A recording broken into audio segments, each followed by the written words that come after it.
టెర్రరిస్టులను deal చేసినట్లు విద్యార్థుల పట్ల వ్యవహరించారన్నారు రాష్ట్ర కార్మిక శాఖ మంత్రి వివేక్ వెంకటస్వామి. ఇంటర్నెట్ నిలిపివేసి పోలీసులతో దాడులు చేయించడం దారుణమన్నారు. గతంలో ధర్మేంద్ర ప్రధాన్ పేపర్ లీకులకు వ్యతిరేకంగా ధర్నా చేశారని చెప్పారు వివేక్. ఇప్పుడు ఆయనే ఆరోపణలు ఎదుర్కొంటున్నారని తెలిపారు.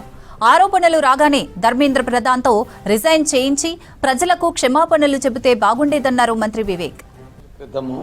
విద్యార్థులు నీట్ పేపర్ లీకేజ్ పైన ఏదైతే ఆందోళన చేస్తున్నారో దీన్ని బీజేపీ పార్టీ ప్రధానమంత్రి మోడీ గారు పోలీస్ ఏదైతే వాడినారో విద్యార్థుల వ్యతిరేకంగా లాఠీ చార్జ్ చేయడము, లాఠీలలో నెయిల్స్ పెట్టి లాఠీ చార్జ్ చేయడము, ఇష్టం వచ్చినట్టు వాళ్ళపైన ఏదైతే వారు వివరించారో మేము already TPCC president Mahesh Goud గారు, ఇతర మంత్రులు మేమందరం హైదరాబాద్లో నిరసన తెలపడం జరిగింది.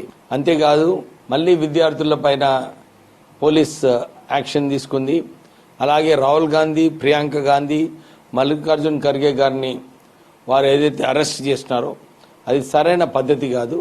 ప్రజాస్వామ్యం కోసము వారు ప్రభుత్వము ఇన్ని రోజుల నుంచి ఎడ్యుకేషన్ మినిస్టర్ రాజీనామా చేయాలని ఏదైతే నిరసన తెలిపినారో దాని వ్యతిరేకంగా వారిని అరెస్ట్ చేయడము. ఎందుకంటే ఇదే 10-15 సంవత్సరాల క్రితము ధర్మేంద్ర ప్రధానే అప్పుడు పేపర్ లీకేజ్ అని చెప్పి ఆయన కూడా నిరసన తెలపడం జరిగింది.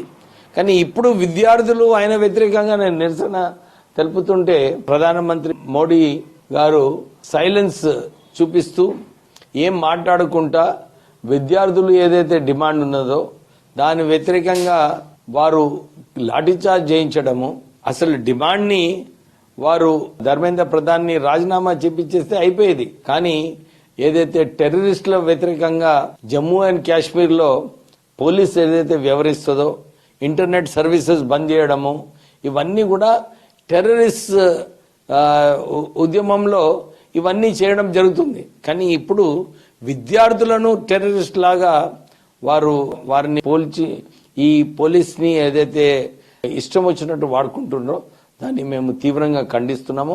విద్యార్థులలో ఒక ఆందోళన ఉంది. అరే మాకు 3 కోట్ల ఉద్యోగాలు ఇప్పిస్తానన్నాడు మోడీ అప్పుడు ప్రభుత్వంలో వచ్చినప్పుడు. కానీ 10 సంవత్సరాలలో 30 కోట్ల ఉద్యోగాలు రావాలి వారు చెప్పినట్టు. కానీ ఉద్యోగాలు రాలేదు. రాహుల్ గాంధీ గారు ఇదే చెప్తున్నారు. విద్యార్థులలో ఏదైతే ఆందోళన ఉందో దాన్ని అర్థం చేపించే అవసరం ఉంది. అర్థం చేపించే బదులు వారిపైన పోలీసుని ఇష్టం వచ్చినట్టు వాడుకోవడం పద్ధతి కాదని చెప్పి ఈ రోజు కూడా మళ్ళీ రాహుల్ గాంధీ గారు, ఎంపీస్, మల్లికార్జున్ ఖర్గే గారు వాళ్ళందరూ కూడా గాంధీ స్టాచ్యూ దగ్గర వెళ్లి వారి నిరసన తెలపడం జరిగింది. ప్రధానమంత్రి మోడీ గారు అర్థం చేసుకొని ఇది ఒక మంచి అవకాశం ఆయనకు ధర్మేంద్ర ప్రధాన్ ని పక్కకు రాజీనామా చేయించి ప్రజలకు క్షమాపణ చెప్పి ముందుకు వెళ్తే